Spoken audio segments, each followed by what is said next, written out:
कल यहाँ भगवान बोले ना दिन में मरूं ना रात को मरूं ना सुबह मरूं ना रात को मरूं ना ऊपर मरूं ना नीचे मरूं ना अस्त्र से मरूं ना शस्त्र से मरूं और ना ही मैं किसी देवता से मरूं ना ही राक्षस से मरूं ना नर से मरूं और महाराज 12 महीने में से किसी महीने में नहीं मरूं।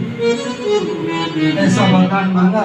ब्रह्मा जी ने जल्दी से कहा ठीक है दिया दिया दिया दिया दिया तेरे को वरदान दिया। और ब्रह्मा जी प्रसन्न हो गए और हिरण्यकश्यप भी प्रसन्न। ब्रह्मा जी लौट के आए ब्रह्माणी के पास।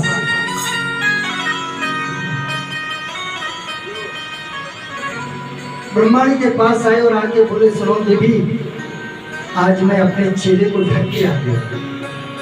बोले कैसे? अरे वो आया था वरदान मांगने के लिए।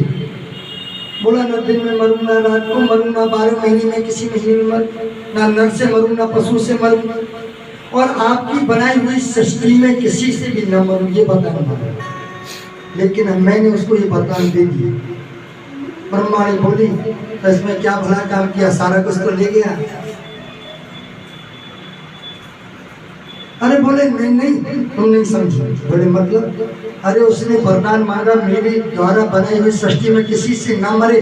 लेकिन एक बात बता दूं, अरे ये दुनिया मेरा प्रोडक्ट है लेकिन मैं भी तो किसी का प्रोडक्ट हूँ। मुझे भी तो किसी ने बनाया है, मेरा भी तो कोई पापा बैठा है। ये पापा शब्द बाद में आया, पहले पापा नहीं बोलते थे हमारे यहाँ। पापा शब्द पाप से बना है। पापा से खंड सब पाप। पाप पाप का जो खंड है ऐसा वही तो पाप है। और बोले महाराज उसी पाप शब्द से पापा शब्द बना है। हमारे यहाँ पहले बाबूजी पिताजी ऐसे बोलते थे। अब ब्रह्मा जी बड़े खुश है, चलो पिंड भी छूट गया और जो है तपस्या भी उसकी पूरी हो गई, वरदान भी दे दिया। क्योंकि ब्रह्मा जी ने अब की बार जो हिरण्यकश्यप को वरदान दिया बड़ा सोच समझ के दिया था। बोले क्यों? एक बार ब्रह्मा जी चक्कर में पड़ गए थे। ऐसे पता है कि कोई भगत था, वो ब्रह्मा जी ने उसने तपस्या की और तपस्या करने के बाद ब्रह्मा जी की 3 महीना तपस्या की। ब्रह्मा जी प्रकट हो गए। बोले हमारी तो कोई तपस्या करता नहीं। ब्रह्मा जी के मंदिर है नहीं सात के कारण, केवल पुष्कर जी में है उनका मंदिर। अब और कहीं बना लिया हो तो पता नहीं लोगों ने, लेकिन पुष्कर ही है उनकी जन्मस्थली है।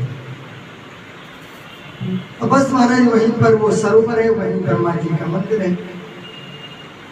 लेकिन हमारे यहाँ वृंदावन में चौमा गांव है, वहां पर भी ब्रह्मा जी का मंदिर है।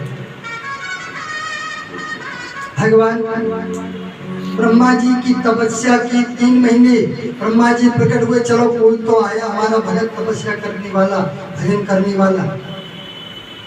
अब ब्रह्मा जी बड़े प्रसन्न। चेला बोला बाबा आ गए? बोले आ गए। तो बोले वरदान दो ना। बोले मांगो ना। बोले 3 महीने तपस्या की है, 3 वरदान चाहिए। बोले ठीक है मांगो। बोले पहला वरदान तो ये दो कि हमारा सुंदर मकान बन जाए जो हमारी तपस्या की। अगला वरदान अगले समय 2-4 महीने बाद बरसात का मौसम आया, बड़ी मूसलाधार बारिश हुई। मूसलाधार बारिश हुई और भगत जी का जो एशियन पेंट हो रहा था वो सारा धुल गया। भगत जी को बड़ी टेंशन हुई। बोले इतना पैसा खर्च किया, कलर कराया, ये भी सब साथ हो गया, तो क्या करें? बोले ब्रह्मा जी से वरदान मांगते हैं, हमारा ऋण है। ब्रह्मा जी को बुलाया, आइए ब्रह्मा जी आइए। अब रात के 2:30 बजे थे, बारिश हो रही थी, धुआंधार। ब्रह्मा जी बोले भले आदमी वक्त को वक्त भी नहीं देखता, जब चाहे आओ ब्रह्मा जी, आओ ब्रह्मा जी, तूने तो नौकर बना दिया। अरे बोले 3 महीने तपस्या की है, 3 वरदान चाहिए आपसे।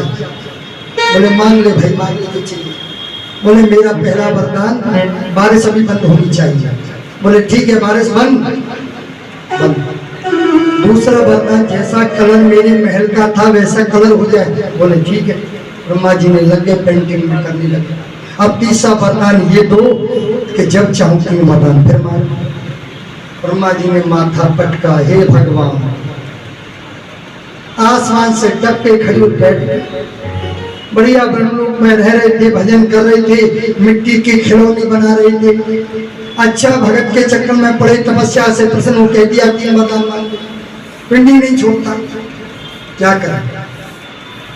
गए भगवान के पास, काहे माम काहे माम। भगवान बोले क्या हुआ? अरे बोले एक कलियुगी भगत से पाला पड़ गया, टाइम देखता नहीं, जब चाहे आओ ब्रह्मा जी आओ ब्रह्मा जी, 2-3 वरदान, और हर तीसरी बार में ये वरदान मांगता, फिर 3 वरदान मांगता। भगवान बोले ये कलियुगी इंसान है, थोड़ा ठोक बजा के देख लिया करो भाई। बोले प्रभु आप ही बचाओ, आप ही हमारे दुख को दूर करो। बाके बिहारी रे दूर करो दुख। भगवान बोले ठोक बजा के देख लिया। बोले ठीक है देख लेंगे। तो बोले अगली बार अच्छा करना। बोले ठीक है करेंगे। उसी समय क्या हुआ, भगत जी को कोई समस्या आई, उन्होंने ब्रह्मा जी को बुलाया, सरस्वती को भेजा, जिह्वा पे विराजमान हो गई। और उसी समय बोले भगवान मुझे ऐसी शक्ति दो, मैं भगवान का भजन करूं। दूसरा वरदान ये दो, जीवन में कभी कोई कामना ना रहे। और तीसरा वरदान ये दो कि मुझे भगवत धाम की प्राप्ति हो जाए। ब्रह्मा जी बोले भक्ति ले जाए, मेरा पीछा छोड़। इसीलिए ब्रह्मा जी सोच समझ के वरदान देते हैं। स्वर्ग पे आक्रमण किया हिरण्यकश्यप, यहाँ इसके 4 बेटे हुए। जब ये आक्रमण करने गया, लाद, अनुलाद, सनलाद, प्रहलाद सबसे छोटे। ये भगवत भक्त हुए, छोटे थे लेकिन सबसे छोटे थे। छोटे यानी भगवान के भक्त। हिरण्यकश्यप कहीं से आया, बालक को लेकर 5 वर्ष का हो गया। बोले ठीक है इसको गुरु जी के यहाँ पढ़ने भेजो। शुक्राचार्य के बेटे हैं संग और अमर को उनके यहाँ पढ़ने भेजो। पढ़ने भेजा तो वहां पढ़ने लगे। एक बार पिताजी गए हिरण्यकश्यप जी और जाकर के कहने लगे, पुत्र को गोदी में लिया और पूछा बताओ बेटा तुमने क्या सीखा है। बोले तुमने अब तक यहाँ क्या सीखा है। बोले पिताजी मैंने तो एक बड़ी सुंदर बात सीखी। बोले क्या। तत्साधु मन्य ईश्वरवर्य देहि नाम सदा समत्लुप्तिया असद्ग्रहात् हित्वात्म पापम ग्रहमंड रूपम वनम गतो यद धर्माश्रयेत। पिताजी सभी पुरुष को चाहिए कि वह इस संसार रूपी कुएं से निकल जाए और भगवान के भजन के लिए जंगल में चला जाए, भगवान का भजन करे। अच्छा आपने एक बात गौर की है कभी, व्यक्ति के 4 आश्रम होते हैं, ब्रह्मचर्य आश्रम, गृहस्थाश्रम, वानप्रस्थ और संन्यास। वानप्रस्थ होता है ये ब्रह्मचर्य आश्रम 25 वर्ष, 25 से 50 वर्ष का आश्रम का है गृहस्थाश्रम। और 50 के बाद गिनती क्या आती है, क्या वन लगना शुरू हो गया, यानी वन में चले जाओ। प्रहलाद जी कह रहे वन में जाके भजन करना चाहिए, कुछ नहीं है संसार में। पिताजी बोले लगता है कुछ गड़बड़ पढ़ लिया है। संडा मार्केट को बुलाया, क्या सिखाते हो। बोले ठीक है हमारे देख के ये ऐसे कैसे सीख गया। फिर चली गए, दोबारा आए तो पुत्र से पूछा हिरण्यकश्यप ने क्या सीखा तुमने। बोले पिताजी मैंने 9 डिग्री ली है, श्रवणम कीर्तनम विष्णु स्मरणम पाद सेवनम अर्चनम वंदनम दास्य सख्या। पापा जी पे 1 डिग्री नहीं, बेटा पे 9 डिग्री। इधर हिरण्यकश्यप को क्रोध आया, बार बार मारने के उपाय किए। हाथी के पैर के नीचे को चलवाया, सर्पों से दंशन कराया, होलिका से जलवाया, इसके लड्डू खाए, लेकिन उनका कोई बाल बांका नहीं हुआ। बाल ना बांका कर सके जो जगह बैरी हो। अंत तो गत्वा एक गर्म खंबा किया गया,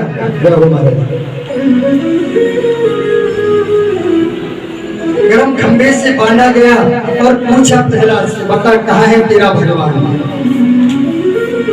प्रहलाद जी ने कहा मेरा भगवान तो सब जगह हरि व्यापक सर्वत्र समाना प्रेम से प्रकट होने में जा।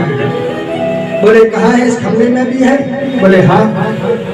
तो हिरण्यकश्यप कहता है पासु यदि सर्वत्र कस्मात् स्तंभ में, इस खंबे में है। बोले हाँ। बोले ना दृश्यते, मुझे तो दिखाई नहीं देता।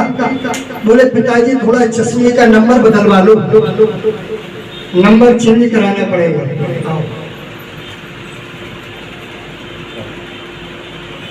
तो उसी समय हिरण्यकश्यप ने एक मुक्के का प्रहार खम्भे पे किया और आज खम्भे को फाड़ करके भक्त के वचन की रक्षा के लिए भगवान नरसिंह प्रकट हो गए। बोले नरसिंह भगवान की। और महाराज द्वंद्व युद्ध हुआ है और युद्ध हुआ, संध्या बेला हुई, भगवान नरसिंह ने दिल्ली के ऊपर विराजमान हुए, अपनी जंघा पे डाला। हिरण्यकश्यप से पूछा, बता तेरे क्या है, तेरे वरदान क्या है? बोले महाराज मेरा वरदान था 12 महीने से कोई किसी महीने में ना मरूं। बोले तेरे लिए स्पेशल महीना निकाला है, लौन का महीना।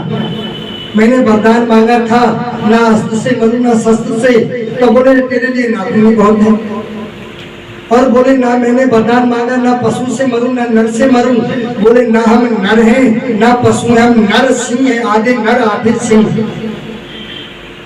तो बोले वरदान मांगा ना ऊपर ना नीचे मरे। तो बोले ना ऊपर है ना नीचे है, हमारी जंघा पर बीच में है। वरदान मांगा था ना बाहर मरे ना भीतर मरे। तो बोले ना बाहर है ना भीतर, बीच दिल्ली पर है। अरे बोले वरदान मांगा था कि ब्रह्मा जी की इस बनाई हुई सृष्टि में किसी से ना मरे। भगवान बोले हम ब्रह्मा जी के पापा जी लगते हैं। बेटा ब्रह्मा जी को हमने बनाया है, हमको ब्रह्मा जी ने बनाया। बस भगवान ने नाखूनों से उसके शरीर को, सीने को विदीर्ण कर दिया और उसकी अंतड़ी निकाली, अपनी गली में डाली। भगवान बड़े क्रोधित हैं। सारे ऋषि मुनि आए, भगवान की यहाँ स्तुति की है और 40 श्लोकों में भगवान की स्तुति प्रहलाद जी ने की है। अंत में भगवान ने उनको अपनी गोदी में बैठाया। तो उस समय अभाव है इसलिए थोड़ी लघु में बता रहा हूँ। गोदी में बैठाया, जीभ से चाटने लगे। बोले मांग ले, तुझे क्या चाहिए भाई? भगवान से कहते हैं प्रहलाद, बोले तुम मुझे दे ही क्या सकते हो, तुम्हारे पास है क्या? बोले क्यों, मैं त्रिलोकी का स्वामी हूँ। अरे महाराज आपने मुझे गोदी में ले लिया। प्रहलाद बोले आपने मेरे सर पे हाथ रख दिया और पिता ही अपने बच्चे के ऊपर सर पे हाथ रखता है। आपने गोदी में बेटे को ले लिया मुझे, तो आपकी संपत्ति तो मेरी होगी, आप क्या दे सकते हो?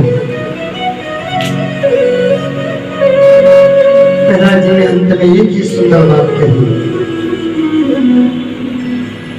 प्रभु यदि राशि में कामान परास्तम वर स्वभाव, यदि राशि कामा नाम हते संरोहम भव दस्त प्रणय। अगर देना चाहते तो प्रभु इतना ही आशीष दे दो कि जीवन में कभी कोई मांगने की कामना न रहे।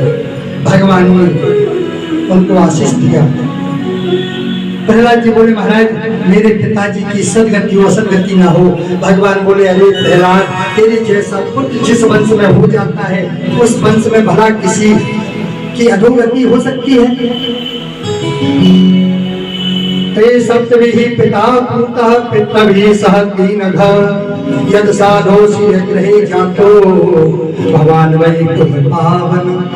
तेरे जैसा पवित्र कुल में बालक पैदा हो जाए तो भला उस कुल में कोई नरक में जा सकता है? तेरी 21 कुलियों को उद्धार कर देता हूँ। ऐसा वरदान देकर के भगवान अपने धाम को पधारे हैं। यहाँ